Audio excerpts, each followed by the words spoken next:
This Yes. is Burn the Ship. Okay. Thank you for coming. Thank you for having Our me. goal of this podcast is to connect entrepreneurs with professionals that can help you go all in on your business, right? You being the professional, the people watching and paying attention to us being the entrepreneurs, right?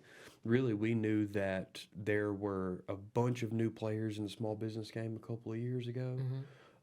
We had never really put anything about ourselves on the internet, and we wanted to find a way to put out meaningful content to those people that are figuring out how to navigate that journey of entrepreneurship. So here we are. We're talking to Awesome. people that have walked the walk and talked the talk and been through all the things that we experience as small business owners. Yes. So let us to you. So why don't you go ahead and introduce yourself?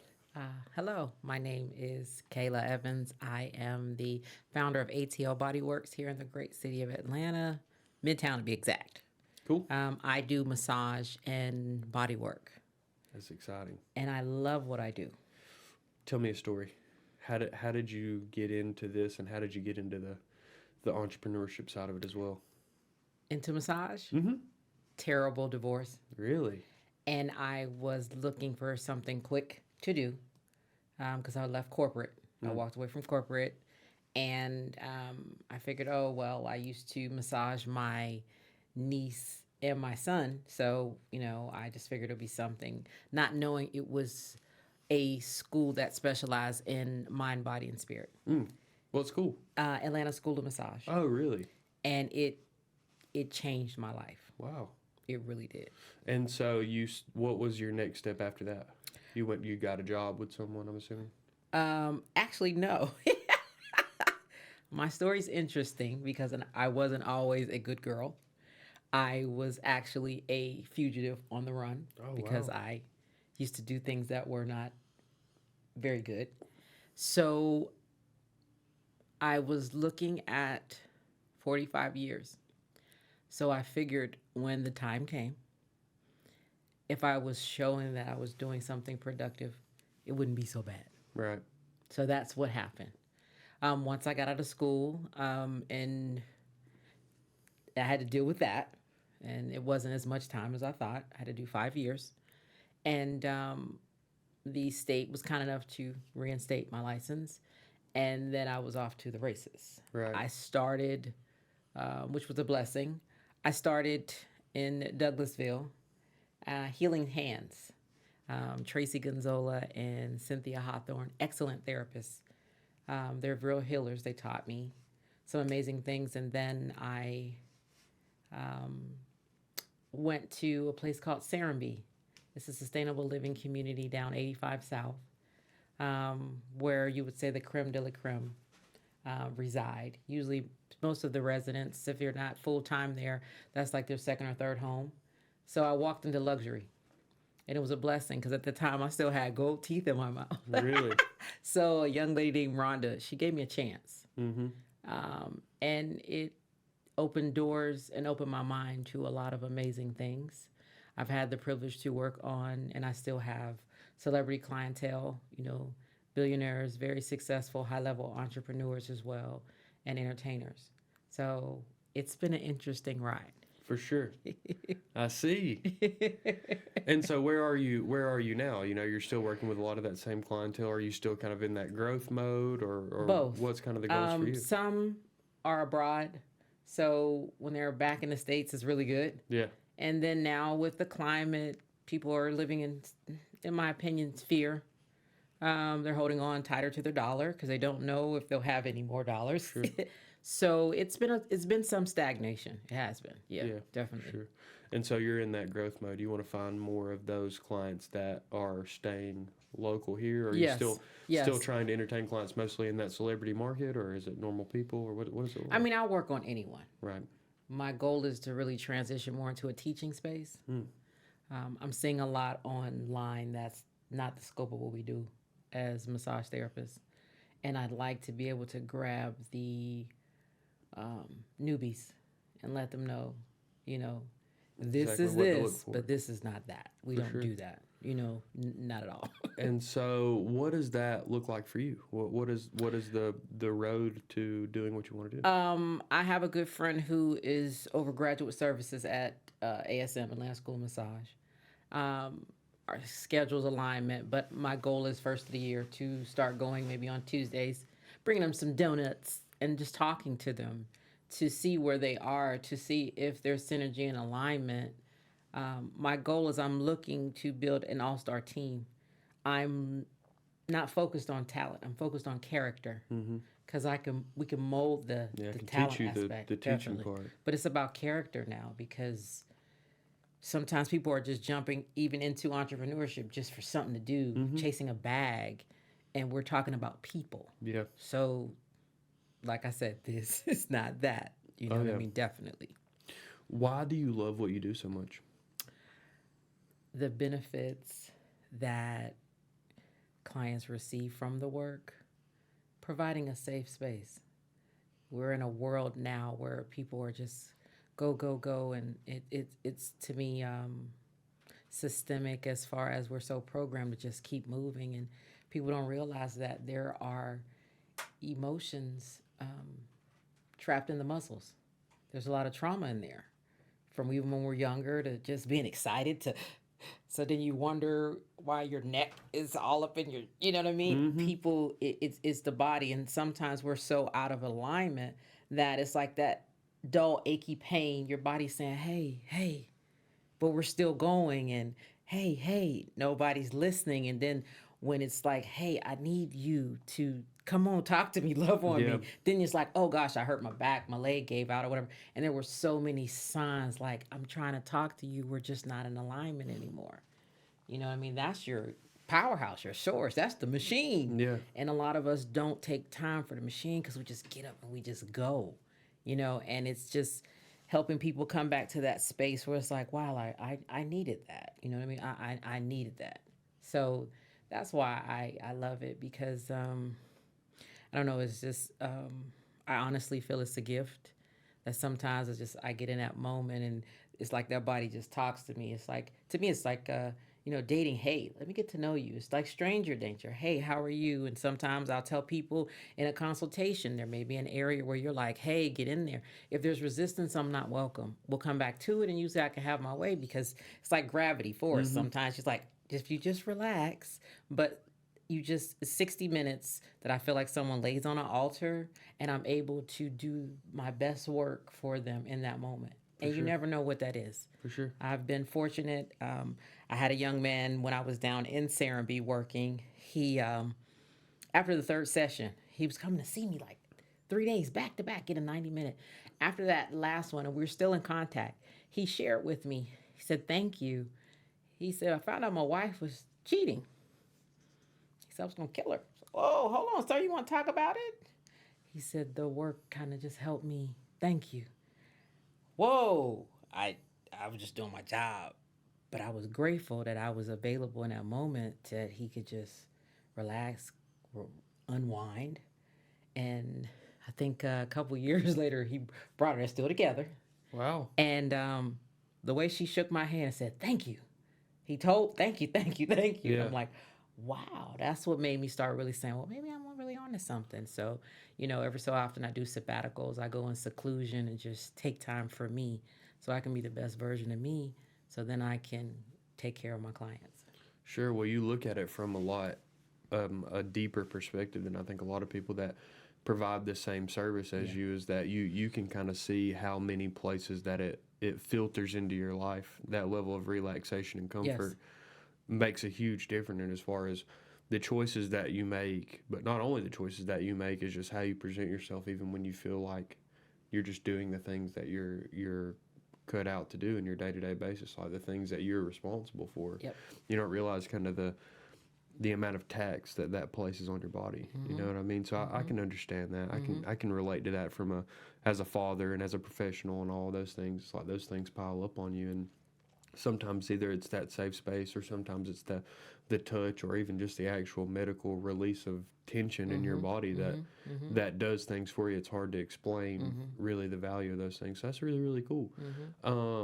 Was that kind of your first miracle story, right? When you touched him and you kind of saw the impact that it had on his choices day to day, or what was really that first catalyst for you saying, I think we're onto something? I was still in school.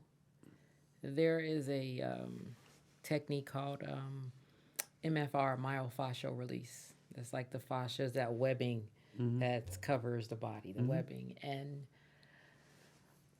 you place your hands on the body and you just kind of hold, just like a pin hold. You don't. And one of my classmates, they explained. I heard the story of it. It was like if you were into church, it's like getting the Holy Ghost. Mm-hmm. And I was holding on to one of my classmates, and she just started like twitching. I'm like holding, and I'm like, "Are you okay?" And she was like, "Yeah, I'm fine. I'm fine." And she started like shaking that it scared me. I stopped. She was like, "No, no, no, it was really good." But yeah, you were scaring me. Mm-hmm. That's when I knew, wait a minute. What is this? There's some connected points You in the know, body. really, really. And I mean, it was just, all I was doing was just holding. I was just letting her body do, but I wasn't there yet. I don't think, mature enough to understand. I was just like, hold on. And then it's interesting because I have some elders in the family like, yeah, it's hocus pocus. Like, no, I don't, it's hocus pocus. Like, nah, they just, sometimes people, what they don't understand, they fear. So they Sure. have to label it something wrong when they just don't understand it. So a lot of my training, I started to really look into Asian, more, Eastern body work and the tradition. Anything that I do, I prefer to give homage.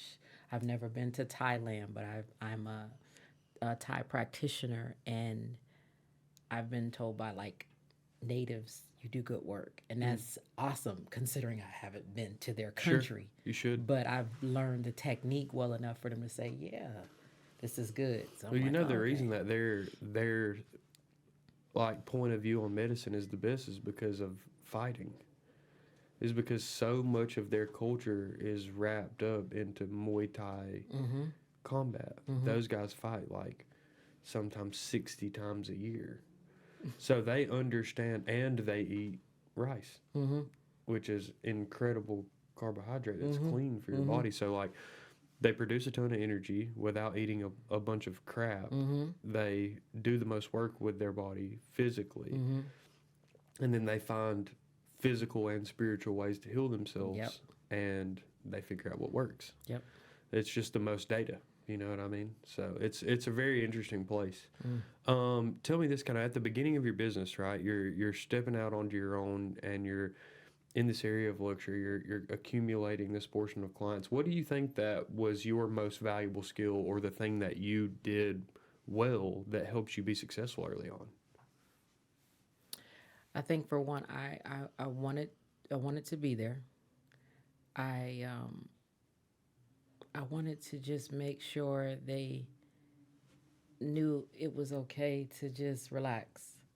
Um, Sometimes, for one, let's be honest, some people, depending on their level of comfort, they're vulnerable. Mm-hmm.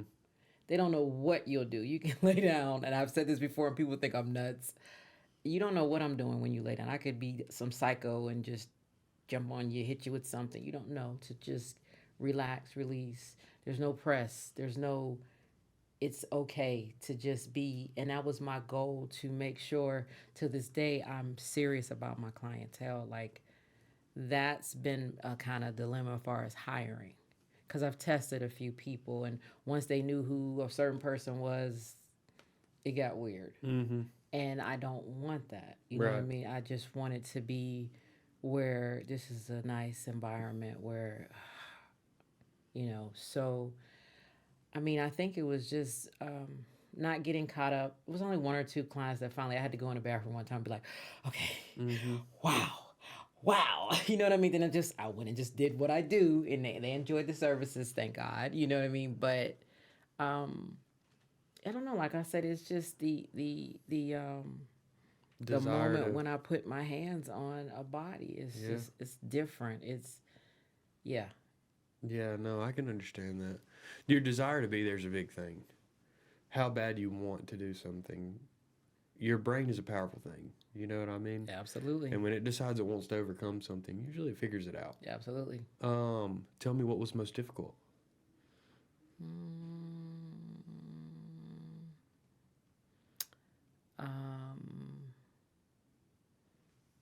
For me, working at it's a wonderful facility. For me, working at that time. They have new management, but I was working at Chateau Elan.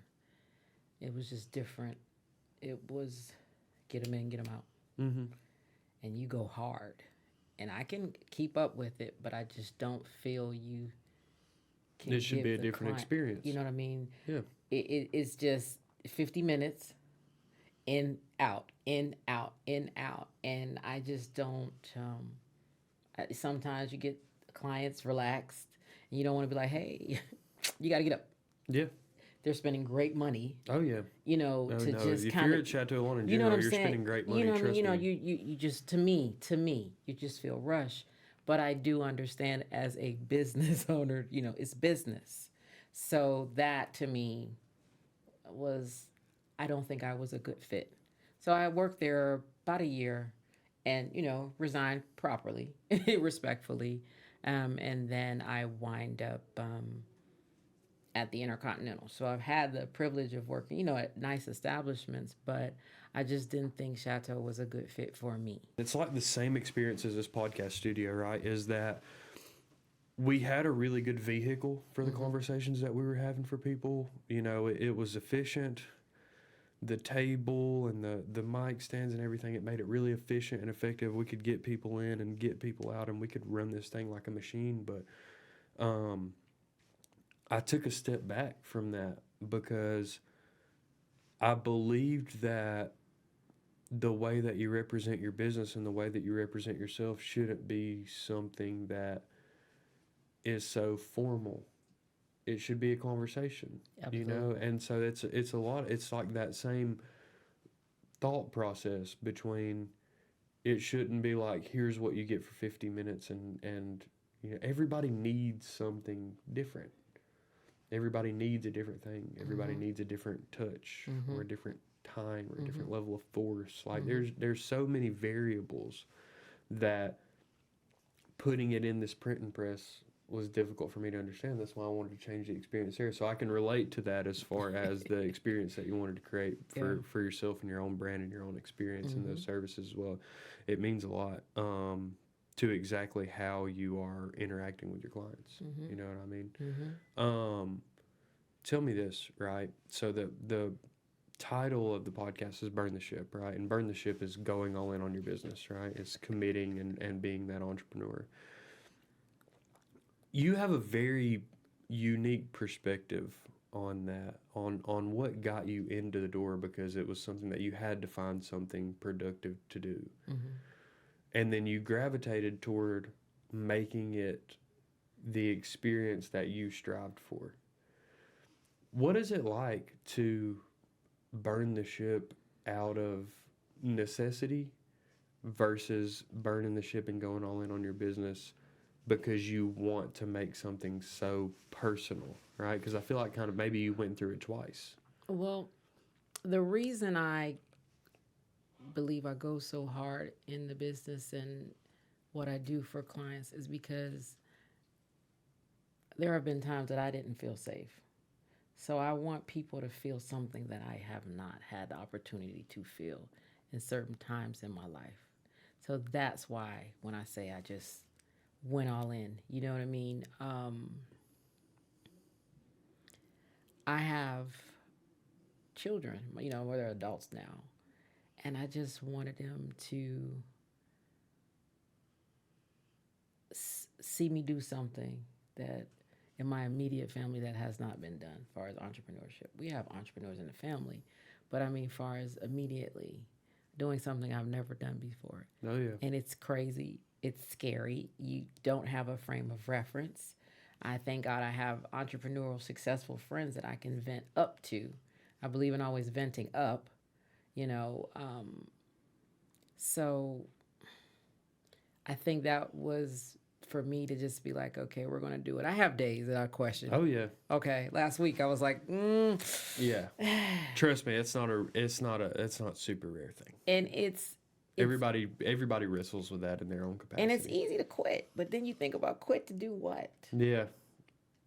I want to see if I am who I truly say I am. I want to do what I say I really do. and you have to just keep going. Like you say, burn the ship. Got to start So walking on how water. old were your kids when you started? Well, my How long has it been? 2009, So what's that? 13 years? 14 years. almost 14, I believe. Yeah. Yeah. So we've been at this race for a while. I've done over. I stopped counting, but I've done over 18,000 services. Oh my God. So just these hands alone. So of course it's been time to teach. Yeah. But the transition from being a technician to a businesswoman has been my most challenging thing because there's times you still. So now I'm turning on the businesswoman hat, and they war. Then signing a non-disclosures. Now I have to jump out in the public and say, "Hey, this is what I do." It's been a moment because I'm like, "Am I betraying the clients? Am I?" But no, I'm just That learning how type to of do privilege, business. yeah. I'm doing business differently. Certain ones don't mind me speaking about it. Some, we'll post and let people know. But then there's some, of course, no, and that has been a kind of like, why? Why do I have to prove myself? I've done it. Nobody, and it's something my son said to me years ago. He said, "Mom, it's like being in the mall. The kiosk person.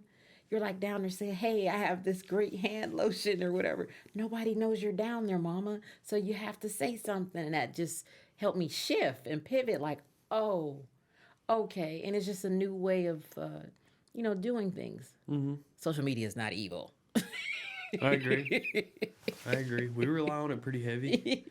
But I mean, I've been doing this for 7 years, Gotcha. and people knew what I did on social media maybe for the last 3.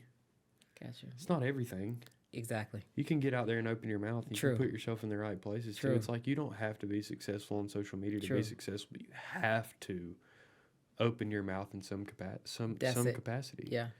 You have to tell people what you do in some capacity. Yeah. So 14 years. How old were your kids when you started? My daughter, they're 8 years apart. My daughter was actually 9. And 17? 16, 17, yeah. What impact do you feel like it's had on them watching you go through this journey? They've watched me, I think, grow and mature. I had my son when I was young. I was a teen. So he's had the opportunity to see me really develop, to go through some hardships, to just see me, I guess in a sense, grow. And we have a decent relationship, which is good. He's blessed me with 2 grandboys. Wow. So I honestly feel that's my do-over. In the areas where I really feel I sucked, I have 2 grandboys that now I'm a much better. To pour into. Definitely. And they love massage. My yes. My 8-year-old really, so that's my little partner sometimes. Like, get it here. Am I doing this right? They call me honey. So yeah, those are the joys that I have. And even with my my daughter, she's an entrepreneur too. What's she do? Oh, a little bit of everything. She makes wigs. She does lashes. She does makeup. Yeah, so she's doing her thing, and then her mate, he designs clothes. Wow. So they're really doing their thing. They travel up and down. He's from Charlotte, and he makes some really cool things out of blankets. Cool. They should come here. Oh, definitely. They should come here and try. Okay, definitely. Well, that's cool. Well, your journey is inspiring, to say the very least. To sum it up in too few of words, your journey and what you've been through is really, really cool, right? And I've said it a bunch of times on the podcast, and I'm sure I'll say it again, but like, this is the last boss I'll ever have. This is my last job. And I know that for a fact. So for me, it's not like quit and do what. I feel like the amount of skills that I've accumulated from working in this space, that I could quit and do anything. But I like that. The vehicle, like what it's taught me, and the appreciation it's given me for life, and the effect that you have on people, and the effect that you have on people's small businesses specifically, I've fallen in love with that effect on people.